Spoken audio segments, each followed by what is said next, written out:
Hi, what's up? We have a whole bunch of manga to read today, which I'm very excited to do. At long last, we are finally back to reading manga. Oh, thank goodness. Thank goodness. Anyways, starting off with chapter 224 of Boku no Hero Academia. This one is called Revival Party, and we're starting in with the same story. We've been following the villains, the League of Villains, for a little bit now. They've got pretty complicated lives too, somewhat kind of similar to the main characters and how they're balancing their hero careers and their school careers. Right now, our villains are in the middle of, I guess, what you'd call an exam, trying to house break a pet gorilla, this being Gigantomachia, an extremely powerful potential ally for them. But at the same time, one of their comrades, Giran, who's kind of like the broker of illicit weaponry and evil technologies and stuff that has been bankrolling and helping a lot of their activities, has been kidnapped and is being tortured by the Quirk Liberation Army. So now they need to make a choice here. It's a little more grisly than the kind of standard school versus heroics debate, but I think there's kind of a parallel here. You know, maybe? I don't know. So, they've made some demands. They want them in Aichi Prefecture within an hour, which I guess is far away. Watching them from space. This is the Feel Good Inc. again. The Gorillas reference. One of the constituent companies that is under the control of the Quirk Liberation Army, that has all sorts of internet spying capabilities and stuff. I don't know if we're going to move into kind of some political statements about the overreaches of these companies. It's a very interesting arc that's shaking up. I really did not think it could go in this direction. And here, Twice, that's his name, right? Twice, or am I thinking of the K-pop group? Saying that there shouldn't even be a debate. We got to go rescue him. Sure. That intestine-like scarf and tinted sunnies. Nobody else in the world's got ghost face like that. I kind of like that. They're calling out their friend on this questionable fashion statement. I can see how that scarf is sort of like intestines. In an unpleasant way. Might have killed him already. Maybe every word is a lie. Toga doing this X. No good. Cool. I'm into that. That's very cute. Plunge headlong into unknown danger. So attached to people. So buddy, it's a habit of yours. Ooh. And Shigaraki ripping off his mask. Very rare appearance of him without his kind of comfort mask. He's freaking out already. But Tomura-chan has a plan. Oh, the doctor was listening in this whole time. Listening to villain radio is my new favorite hobby, so yes. That, of course, being, I guess, the radio that Gigantomachia is always carrying around, is constantly both sending and receiving things from the doctor's lab. Meta Liberation Army is back from the dead. Oh, I keep calling them the Quirk Liberation Army. That's, like, so offensive to them. That's, like, probably something that they have to deal with the mainstream press and stuff, like, all the time. That wasn't intentional. That was just legitimately me making my ignorance known. Waves you all making the underground keep dredging these people up. Ah, so that's kind of interesting. Why don't we deploy a Hinomu like the one Dabi used? Not happening. My other little ones aren't at the testing stage just yet. The AFO around, producing more of them is no small feat. AFO being all for one, who of course can use his quirk taking and quirk infusing abilities to power up the Nomus with all sorts of meta abilities. I'm sorry. Isn't multi-talented as we assumed. Trouble doctor at all. Not that massive. How convenient for us. Warp us over then. I'm kidding about having. Twice is really freaking out, trying to pull the rest of his costume up over his face to simulate having the mask on. This is pretty good. I think the characterization of these villains is going quite well. Like, the fact that you can have these sort of little offhand one-panel character moments, and even Shigaraki on this page, I gotta say, his kind of sly look, the way, you know, he's kind of got like a smirk, he's like up to something. I'm gonna say it. It's kind of cute. It's kind of cute. I'm gonna go so far as to say there's something endearing about this. The way that he's talking like a shonen protagonist now. The way that he's kind of got this kind of scheming face, and that, you know, in the next page we're gonna fade out before we hear his full plan, and then we're gonna cut to the plan in action. You know, that kind of structuring, that kind of protagonist energy is really emanating from him now. And that's cool. That's really cool that they were able to take a character that's so horrific and has done such heinous things, and kind of get me in that mood. That, ooh, what's my protagonist up to mood. All right, all right. After more than a month of fighting, it's clear to me the big guy isn't invincible. He's just got way too much HP. Ooh, so he's gonna bait Gigantomachia to follow them to the meeting place. Fight against those revolutionaries is sure to grind the meathead down.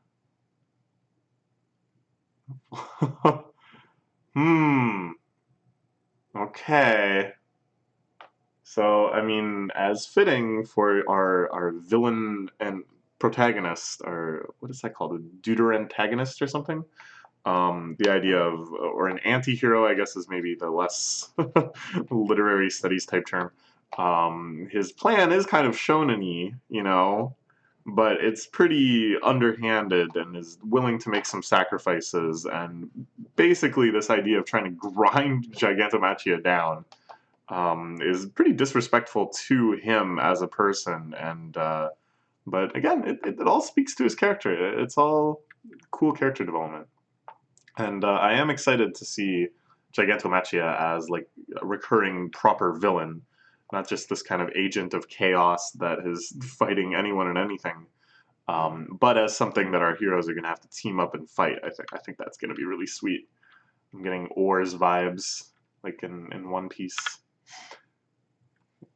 They won't know what hit them, so we got a 2-page spread here. Switch to spread mode. Them overlooking this prefecture. And this is something that I think is, at least by me and probably a lot of other Western fans, that is quite underappreciated about Boku no Hero Academia, is that it takes place in real Japan.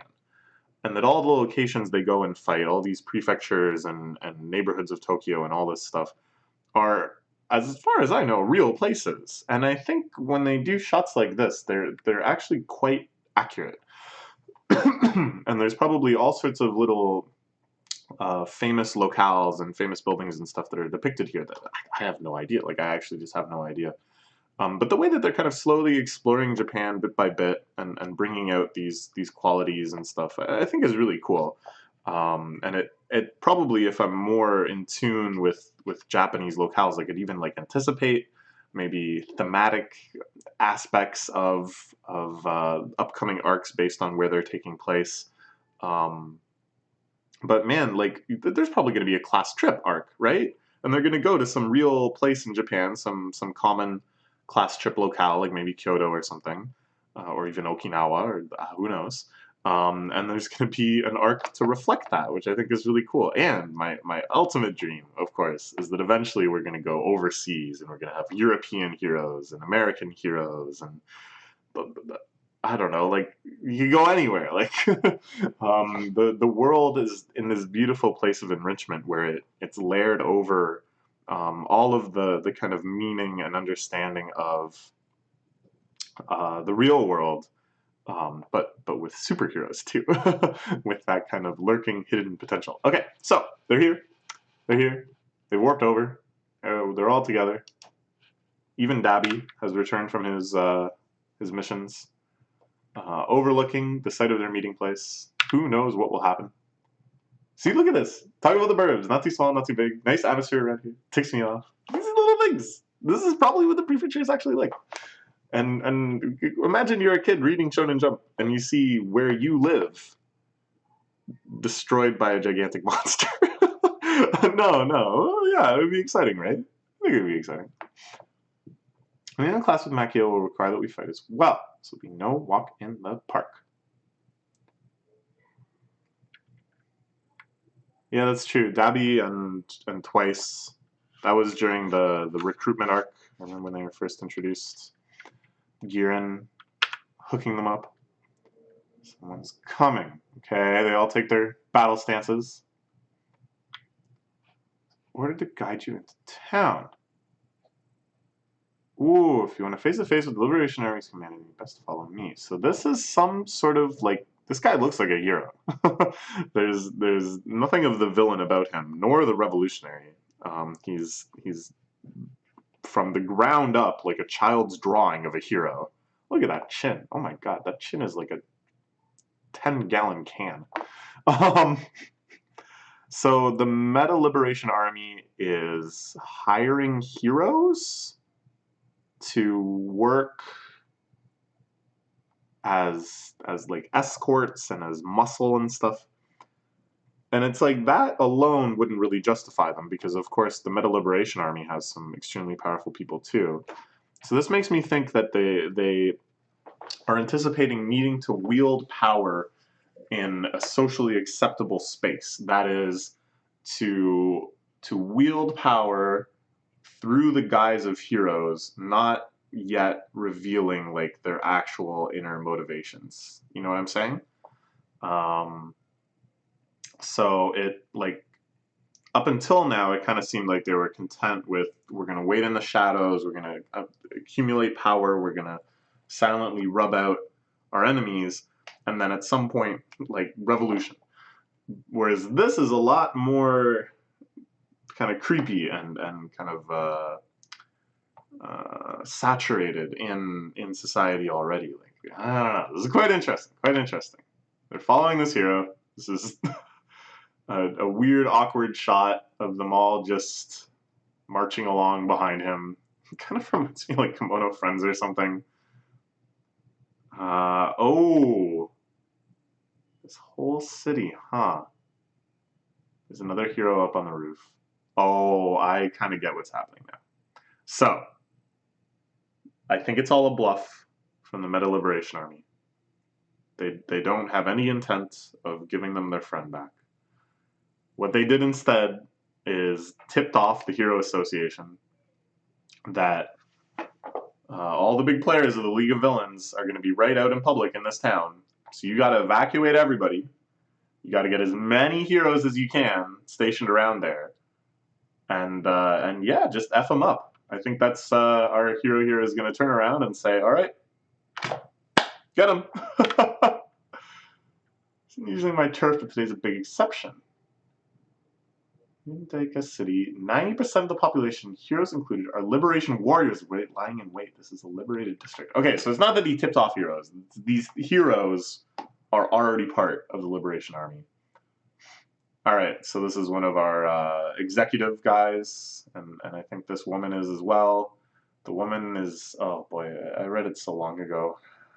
Well, whatever. Their relevant aspects will be reintroduced, I'm sure. We get another exciting spread here. Everyone just attacks them. The Metahuman Liberation Army's revival celebration. Oh, the Hearts and Minds Party is the politician. Yeah.